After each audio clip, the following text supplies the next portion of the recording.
Сапарғали Бегалиннің «Бала шоқан» шығармасы жалғасы. Ұйқын алдында.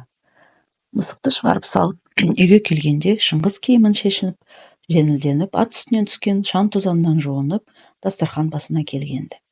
Қанипа жайған торғын дастарханға сыздық әкеліп күміс құлақты сары тегенені қойды. Күмістенген без ожаумен қою сары қымыздың қышқылтым иісін бұрқырата сары бәйбіше өзі сапырды. Шоқанжан, ана бір балшықтарын не? Деп әкесі қалыпты мейірбан лебізімен Шоқанға тіл қатты. Шоқан жаңағы мысықтан қалап алған сиырдың, қойдың балшық мүсінін қызықтай қолына ұстап, әкесінің қасына алып келді. Обарсып кеуіп тұрған кішкене балшық мүсін оншалықты көз тартарлық бұйым емес. Ал Шоқан оны сондай бір жаңа ойыншық, мысық қолдан жасаған жанды дүниедей көріп, қызықтай ұстайды. Атеке, әлгі бала бар ғой, өзі шебер. Қараңызшы, мына сиыр аумаған Қанипа жеңгенің қоңыр сиыр емес пе? Бір мүйізі сынық, деп балшық мүйіздің біреуін Шоқан қалтасына салғанда омырып түскен екен. Соны көрсетіп қойды. Бала қиялын қызықтай қараған ойлы сұлтан. Иә, дәл өзі. Бірақ мына қойынның құлағы тұла бойынан үлкен екен. Деуі ақмын, Шоқаннан қорғанып отырған Жақып. Түкте қойға ұқсамайды. Пәлі, құйрығын қара.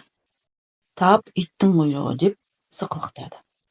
Тентек інісінің мысыққа еркін қол жұмсай алмай ішінен өштесіп қалған мінезін сезген Шоқан, сен істей ғой, онда шебер болсан, деді. Қой, Шоқан, бұл есерді желіктірме, балшыққа түсіп әуре болады. Жақып ондай жаман балшықты ұстамайды, деп апасы тентек баласын ерегістірмей тыйым салды. Немене, әкелген құстарың қайда? Деп жымиды сары бәйбіше. Шыңғысқа әзілдей қарап. Көп құс кездеспеді. Бір-екі үйрек алдырып Есекен ауылының ақсақалдары кездесіп, солар байланды. Әңгіме аяқталмай сырттан кірген Бейсен. Ханаға ақын келіп кіргізуге болан ма? Деді. Арыстан ақын шығар, кіргіз деген өзін Шыңғыс қонақшыл жұмсақ кейіпте айтты. Ассалаумағалейкум, Алдияр, деп алдынан келген Арыстан ақын екі қолын кеудесіне ұстап, әдеп ишарасын көрсетті. Уағалейкум ассалам, жоғарылатыңыз, деп Шыңғыс өзінің оң жағындағы төрді мензеді.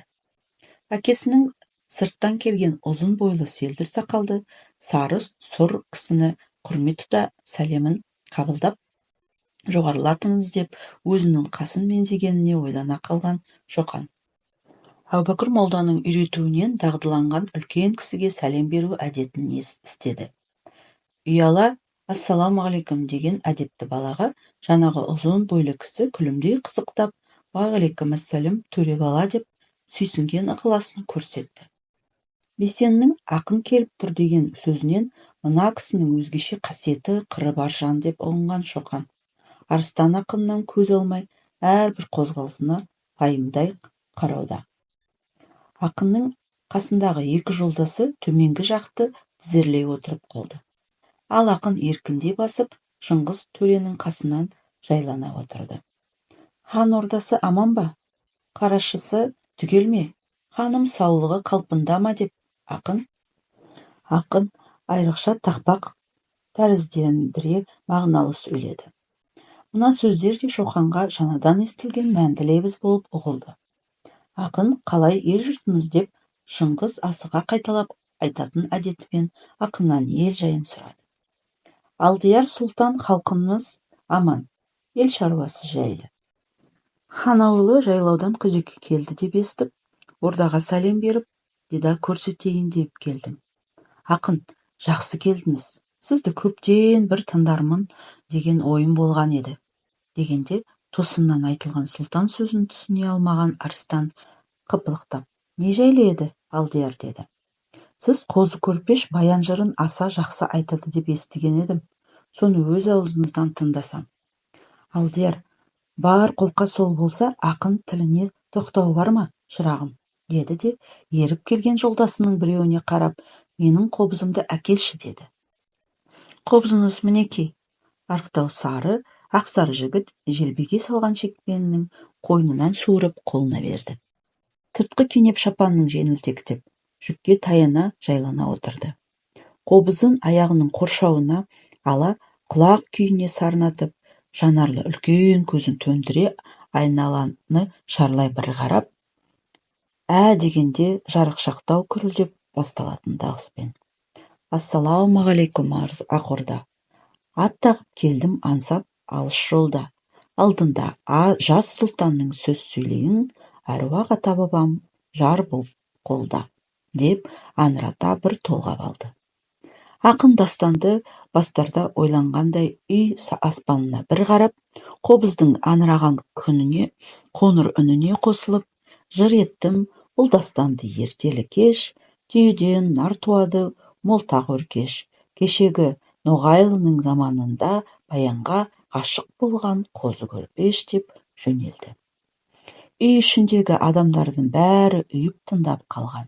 Шоқан алғашқы бір ауыз өлеңді ішінен қайталады. Жақып ақын болып көзін жұмып, екі иығын қомдап, қобыз қылып бір шыбықшаны ысқылап отырғанын көріп, Шоқан жымиып қойды. Шоқанның жымиғанын көріп, Жақып одан сайын екілене бұлғақтады. Шоқан қабағын түйіп қой деп ишарат етсе, ол аузын қиқалақтатып әжуалап отыр. Ақын ұзақ жырлай келіп бір жерде Қарабай, Сарыбай мен аңға шықты. Екі бай аттанды деп даңға шықты. Екі бай қатар жортып келе жатса, алдынан буаз марал аңға шықты, деп екі байдың құдалық, еже қабылы басталған жерден жырлады.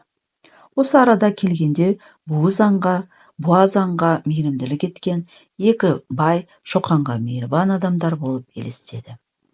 Бір сәт үзіліс естіліп, ақын да, үйдегі үлкендер де сыртқа шықты. Бұрынғы отырған жұртшылық үстіне тағы да бірен сарандаған адамдар қосылды.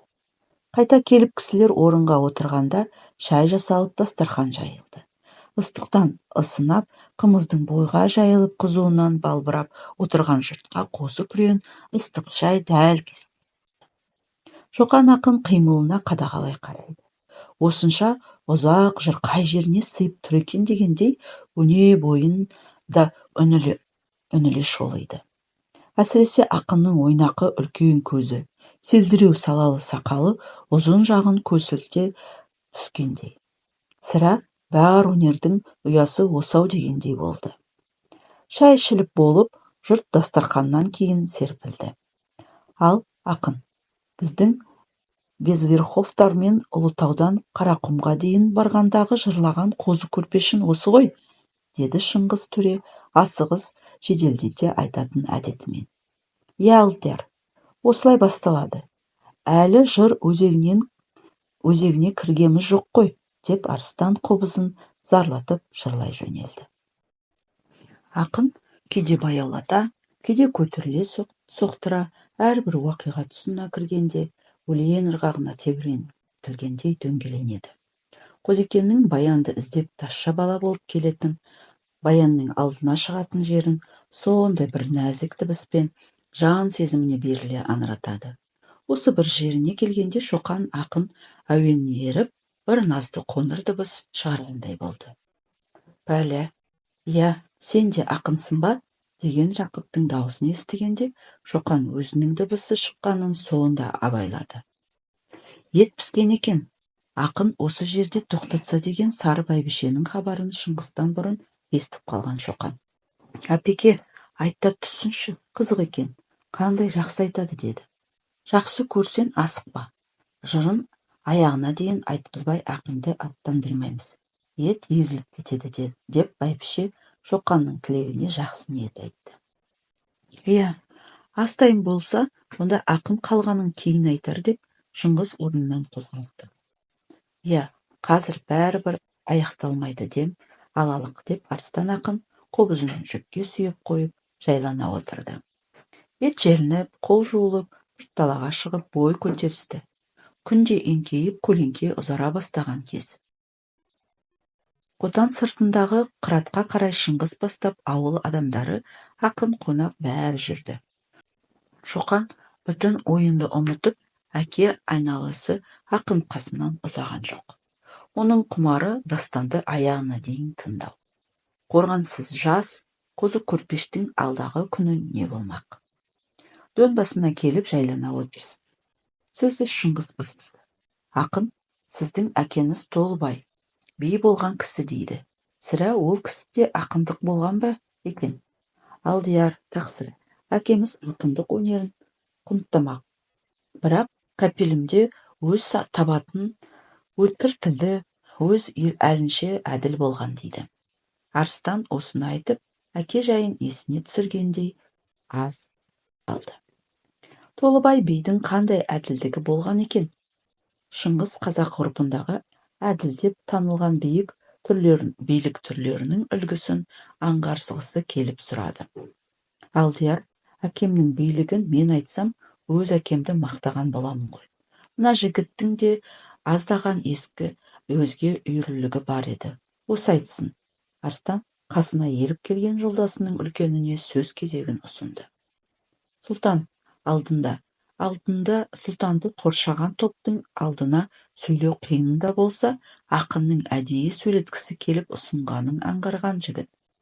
Алдияр, естігенім бар еді. Рұқсат болса айтып көрейін, деп жүгіне отырып әңгіме бастады. Әкем марқұм айтатын. Ертерек кез болар. Тәлекеңнің жас кезі білем. Бір жиынға кездесіп. Ел екі жарыла отырып айтысып жатып. Сырттан келіп тыңдаса, үш рудың үш таған болып сайысқан ұлан асыр дауы екен. Даудың өзегі Қыпшақ руының ұрылары Бағаналы елінен барып жылқы алады. Ұрылар жылқы алған елден қашықтап келіп бір бүйрек тауға бекінеді. Тазымен аң қуып жүрген Жаппас руының бір топ адамдары ұрылардың үстінен түсіп, екі жақ соғысып, бір ат, бір биені Жаппас аңшылары айырып қалады.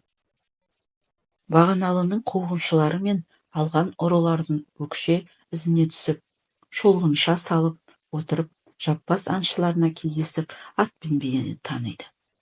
Тапқан қуанады, таныған алады. Ағайын алдырған малдың көзін көріп тұрмыз. Айырғандарына рахмет.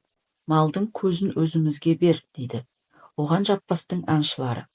Қан төгіп, жаудан түсірген қанды ат. Бізге малынды бақтырып қойып бедің, деп бермейді. Сонан екі жақ жанжалдасып, Жаппастың бір аңшысының көзіне найза тиеді. Бағаналы елінің адамдары Қыпшақ руларын қуып барып, малын шығарады. Бірақ жолда болған жанжалды айтпайды. Сонан біраз өткенде Жаппас елінің адамдары Бағаналыға барып, ерінің көзіне құн сұрайды. Осыдан үлкен дау қозғалып, үш ру ел бітімге келе алмай, кереғардаумен керілдесіп отыр екен.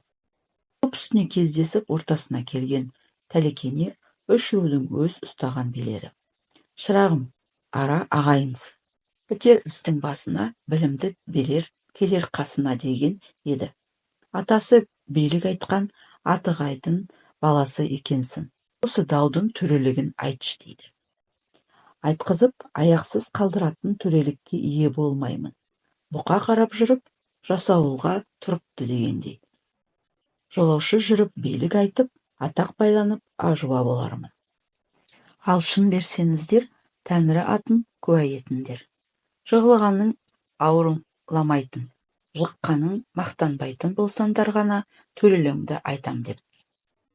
Сонда, шырағым, өзінде нар бар екен, әділдік алаңы жоқ ауыздан шығады деген еді. Бұл ортаға бөгде ағайын көрінесін, именбей-ақ айта берді, десіпті. Онда басынан байыпты ауыздан дау жобасын тыңдалық, деп билерге дауларын айтқызыпты. Алдымен сөзді Жаппас даугері бастапты. Ағайын, жау алған малына шаптым. Қан төгіп қанды ат айырдым.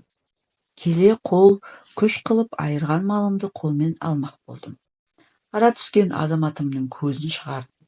Қол қолды табады. Мен ерімнің көзін Бағаналы сенен сұраймын. Ағайын-ау, аттанып ауылына келдік бе? Қосына кіріп, қомдына құрақ салдым ба? Алдырған малымды астымнан таныдым. Ағайынсын, алдырған елміз. Айғақ, олар малымның көзін бер, деп сұрауға сауға сұрадық, бермедің. Адал малымыз үшін найза сермеп қол көтергенім рас. Қастықпен емес, қатеден найза тиді. Көз жазым болды. Қыпшақ ұрысы қосымды қопарып, жылқымды алмаса, сенің аншында мен нем бар? Найзам үйіме сүйеулі, атым келмеде байлаулы, азаматым ауылымда жатар емес пе еді, деді бағаналы даугер. Сонда сен қосына мен кірдім бе? Ауылына барып асыр салдым ба? Тиген найза сенікі, мен қанды қол сені білем. Көзімнің құнын бағаналы сенен сұраймын, дейді өзін толықтырып Жаппас даугер. Кеден болды, кеден неден болды? Қыпшақ ұзынынан өксігін жоқ, қысқадан қарымжын жоқ. Қосыма кіріп қорамды шаптың, мал ашуы, жан ашуы. Арадағы ағайынмен арандатқан сенің қанды жорығын. Құнды Қыпшақ сен тартасын, бұзық жосығына сен жауапкерсің, деп бағаналы даугер. Япыр-ау, алсам ертеден қол жетпей жүрген бесем үшін бағаналыдан жыл қалдым. Өз қорасы қосы аман, көлденеңнен килігіп, олжа іздеп шауып, қан төгіп жылқы айыратын Жаппастың қай қанынан қызғаны. Ал ұры десен, менен жылқы айырсын. Малын таныған саған өз малымды бермей, жанжал шығарғаны қай бұзақылығы. Көзі шықса көкіректенгеннен тартқан саза емес пе? Қол-қолды тапса, мен бағаналының малына жауаптымын. Жаппастың сөзде менің қатысым жоқ. Тиген найза бағаналынікі, шыққан көз Жаппастікі. Екі арада мен неге жығынды болдым? Бір тойда екі жар жоқ, деп Қыпшақ даугері көз құнын маңына дарытпайды. Билердің сөзін тыңдап болып Төлеген. Иә, би ағалар. Дау жобасы сіздер айтқан болмаса, билік жобасында әздеріңіз айтып отырғандар ғой, деп бастапты. Бағаналы дәугері дұрыс айтып отыр ғой. Жорықты кім бастаса, жосыққа сол жауапты ғой. Қыпшақ ұрысы бағаналыдан жылқы алмаса, Жаппастың аншысы кімнен жылқы айырды? Бағаналы жылқысын қалдырмаса, жай жатқан Жаппаспен жанжалдасар ма еді?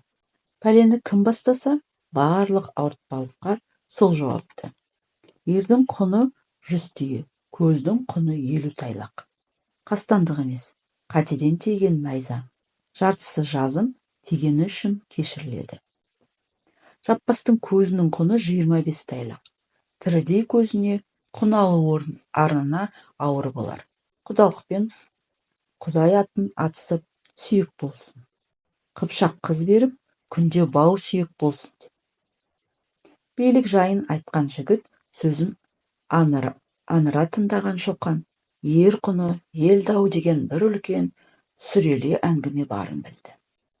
Әрі жігіттің айтқыштығына риза болып әкесінің аузына қарады. Немене, сол билікке бәрі патуа етіп пе? Деп сұрады Шыңғыс. Иә, айтқаным айтқан. Билік бірлікті мензейді. Шырағым, бұрын ағайын едік, енді сүйек болатын болды деп бәрі алғыс айтыпты. Сонда отырған Жаппастың биі ақсақалды адам екен. Шырағым, елім күші жүзеді. Аға баласы болсан да батамды берейін. Атына ат қосайын. Бұдан былай атын би Толыбай болсын, депті. Сонан біздің Төлекемді елби Толыбай атап кетіпті, деп жігіт әңгімесін аяқтады. Отырған жұрт әділ айтылған билік, ағайынды ашындырмай қандай есебін тапқан десті. Ұзын сүре даудың барлық егжей-тегжейін жете ұқпағанымен, ел ішінің дау жырының бір сала собасын аңғарған Шоқан әжесіне осы әңгімені айтып, ол кісінің де ойын тыңдамақ болды. Қас-қарая Шыңғыс қонақтарын ертіп үйіне оралды. Бұл кезде қайтадан дастархан жайылып, қымыз сапырылып, тағы мәжіліс басталды. Ал, ақын, қозы көрпешінді аяқта, деді Шыңғыс Арыстанға қарап. Иә, мына кішкене төренің құмары жадырасын, аяқтап көрелік, деп Арыстан қобызын алып, жырына кірісті. Дөң басындағы мәжілісте болмаған тентек Жақып Шоқанның қасына келіп отыра беріп: «Ой, өзі бір шаршамайды екен, тағы жетім баланы айта ма?» деді. «Иә, соны айтады.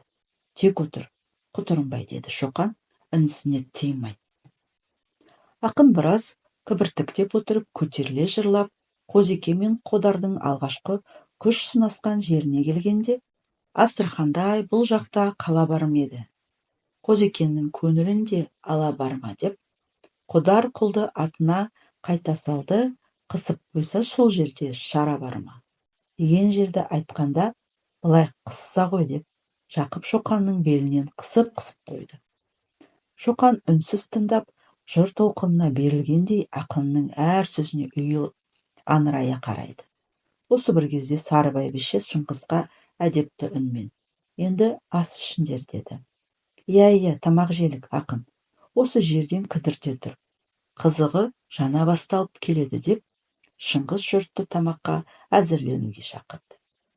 Шоқан Жақыпты алып, апасының арт жағына барып, өздеріне жасалған еттерін жеді.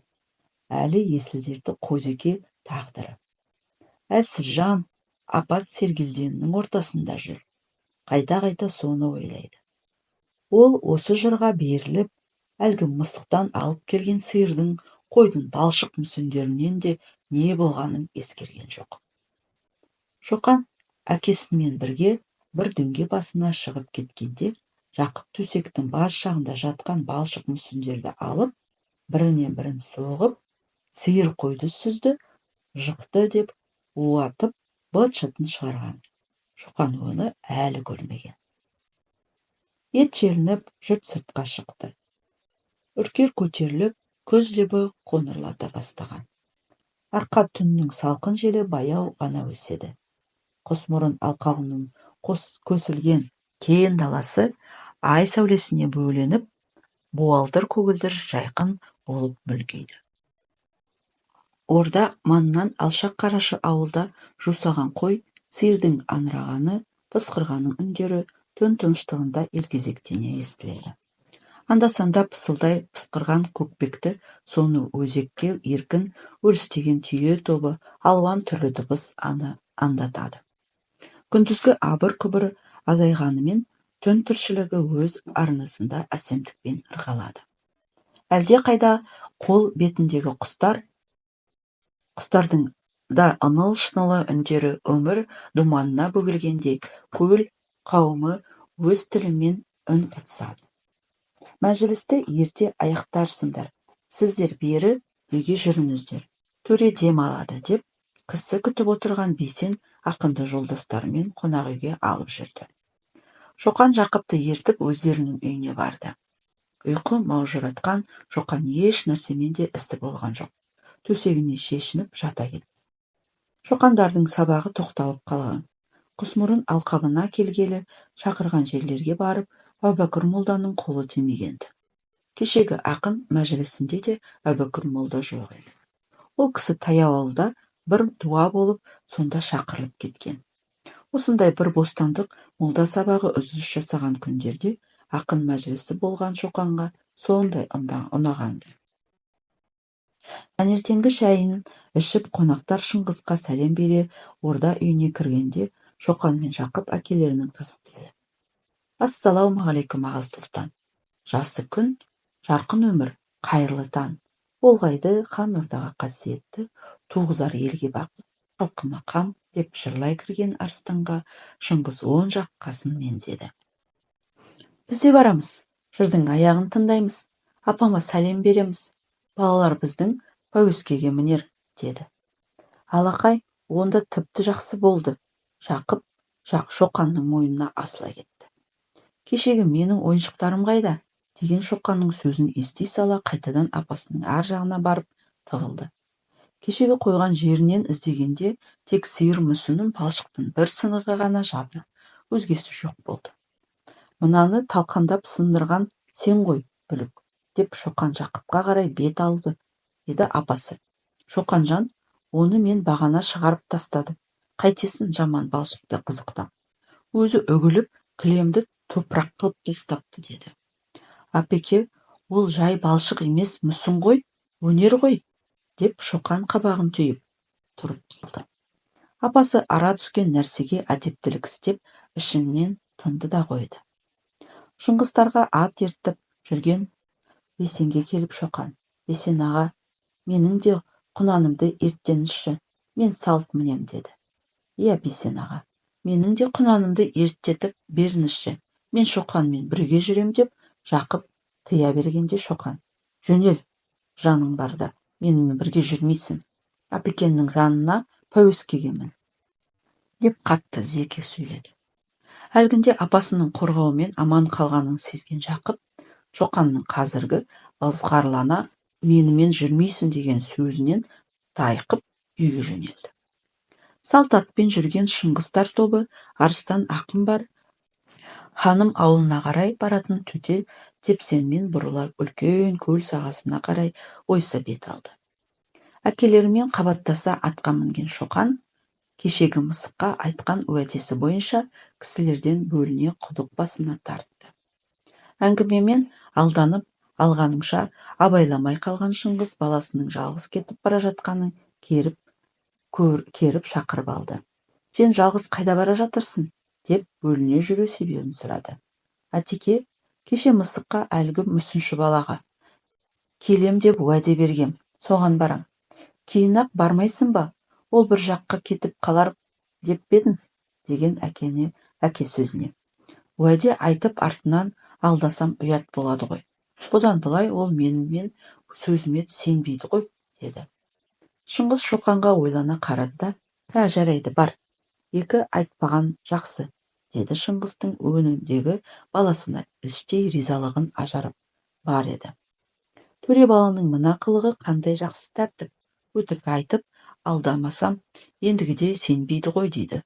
«Болар бала деген-ау» деп арыстан бөліне жөнелген Шоқанға сыртынан сүйсіне ықылас білді. Шоқан құйғыта шауып құдық басына келгенде мысық алдынан қарсы шықты. Ол қолына ұстаған жаңа мүсіндерін жоғары көтере: «Мә Шоқан, істеп қойдым. Мен сені келмей қалар деп едім». «Жоқ, мен айттым ғой келемін деп. Неге келмеймін? Уәде етпеу керек. Уәде еттім бе? Орында. Міне сен де кеше уәде еттің, айттың. Орындап қойып тосып отырсың» деп Шоқан досына өзінің әдетін түсіндірді. Мысықтың бұл мүсіндері Шоқан айтқан түйе емес, құстың, қаршығаның тұлғасын бейнелеп, және пәуеске арбаның бейнесін жасапты. Жаңадан көргенің жаңа нәрсені тез танығыш мысықтың зеректігі Шоқанға сондай ұнады. Мына жасаған мүсіндері әлі тобарсымаған осындау екен. Қолынан алып ұстап көрді де: «Сен мүсіндерді күн көзіне қойып тобарсын. Қазір алуға әлі жас екен. Мен саған ертең келем» деп Шоқан үйден мысыққа деп алып шыққан қант бауырсақтарын берді. «Жарайды, тағы да көп қылып істеп қоям» деп мысық бауырсақтың бір-екеуін аузына тотығып жіберіп жымыңдап қойды. Шоқан құнанына міне салып Айғаным ауылына қарай құйғыта жөнелді. Ендігі ойы қозы көрпеш жырының аяғын тыңдау, кешікпеу еді. Шоқан келіп жеткенде ханым үйінің айналасы абыржыған адамдар. Апасы да пәуескеден жаңа ғана түсіп жатыр екен. Кешікпеген екенмін деп ойлады ол ішінен. Шыңғыстар тобының аттары кермеде қатарласа байланып, олар үйге кіріп жайланып қалғаны байқалды. Жалғыз кіріп баруды ретсіз көргендей, апасының үйіне кіруін күтпелеп пәуеске қасында тұрып қалды. Бәрібір бізбен бұрын келген жоқсың» деп Жақып апасына ілесе Шоқанға қыр көрсетіп, бағанағы тастап кеткен кегін қайтармақшы болды. Әжесіне еркелене әдеппен келіп Шоқан бетінен еске еткенде Жақып та еттілеу штомпақ бетін төседі. «Ой, тентек» деп ханым оның қолынан тартып, маңдайынан сипап қасына отырғызды. Ханым алдында тағзыммен отырған жұрт әлі мәжіліске кіріскен жоқ еді. Үнсіз отырысты Айғаным өзі жанданды. Күтуші жігітке: «Дастархан жайғыз, қымыз әкелгіз, мал қамданды. Ақынды кеше келді деп еді, жас сұлтандарда арыздары болған шығар. Заман солардікі ғой» деп бір ескертуін істеді. Алдияр әпке, біз тоқтатып қалдық. Ақында кінә жоқ. Мына балаларыңыз жыр айтқызып босатпады деп, Шыңғыс Шоқан мен Жақыпты алдана сала жыр аяғының айтылуына ескерту жасай сөйледі. О, не қылған жыр? Балаларды таңсық еткен деп, өзімшіл өр мінезді ханым бізге жаңалық болған қандай жыр дегендей бір жайқап өтті. Әпеке, бұл арыстан ақын айтқан қозы көрпеш Безверховтар тобы дәріптеген өте бір қызықты түрі. Бұл орынбай айтуынан бөлегірек, деді Шыңғыс, жыр жайындағы өз болжауын түсіндіріп. Арыстан ақын ұзақ қызықты жыр айтыпты. Соған разы болып, бір орыс төресі үлкен сыйлық берді деп жүреді ғой, ел. Ол да дұрыс екен. Балалардың естігені жақсы болған. Тыңдалық, деген кеншілігін білді. Жырды кешегі тоқтаған жерден бастай ма, жоқ тағы бастан ханымға қайталай ма, сол арасын шеше алмай қобызын алдырып, арыстан құлақ күймен күйбеңдеп бөгеліп қалды. Ақын, неге бөгеліп отырсыз? Әлде қай жеріне тоқтағаның есіне түспей отыр ма? деп Шыңғыс ақын бөгелісін анықтағысы келіп өзі бастады. Алдияр, сол тоқталған жерден айта берелік пе? деп арыстан Шыңғысқа қарағанда. Әпекем қалай дейді? Басынан айтсын ба, жоқ қалған жағын айтсын ба? деп Шыңғыс айғаным ажарына қарады. Бас жағын сендер тыңдапсыңдар ғой, аяғын-ақ тыңдалық. Тағы да аяқталмай балаларды босқа шаршатар, деп айғаным өз шешімін айтты. Айбас құл бұлай шапты, бұлай шапты. Бәрінде тамам жолдың оймен. Әттең, айдың жарығы күндізгідегідей, ер жігіттің қадірін қыз білгендей, деген жерінен айтқанда Шоқан әкесінен. Атеке, ол қай жер? деп сұрап қалды. Ол Нағашын ауылының ар жағында Қарқаралы деген тау бар. Сол таудың аты осыдан қойылған. Білем. Ол Нағашымдар ауылынан көріне ме? Алыстан бұлдырап көрінеді. Жарайды, өзім кейін ұғындырармын. Жыр тыңдалық деп Шыңғыс Шоқанды тоқтатып тастады. Жұрт үнсіз жыр тыңдап, ақын аузына үңіле отырысты.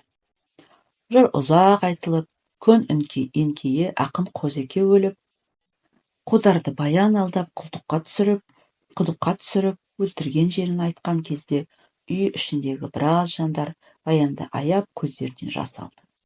Әсіресе Шоқан ойында әсер қалдырған жері баянның ақылымен саудагер керуендерге бейіт салдырғаны болды. Сол бейіт қандай екен деп іштей құмартып қойды. Әредікте арыстан ақынның қасына келіп, ақын ата, қозы көрпеш баянның бейіті сондай биік пе екен? деп сұрады. Мен көргенім жоқ, бірақ көргендер айтқанда сондай биік, етегінен басына қараған кісінің басынан тақиясы түседі дейді. Ақын осыны айтқанда Шоқан үнемей отырып қалды. Бала Шоқан шығармасы сіздерге ұнап жатса, лайк басып, комментарий жазыңыз. Арнаға тіркеліп қойыңыз. Жалғасы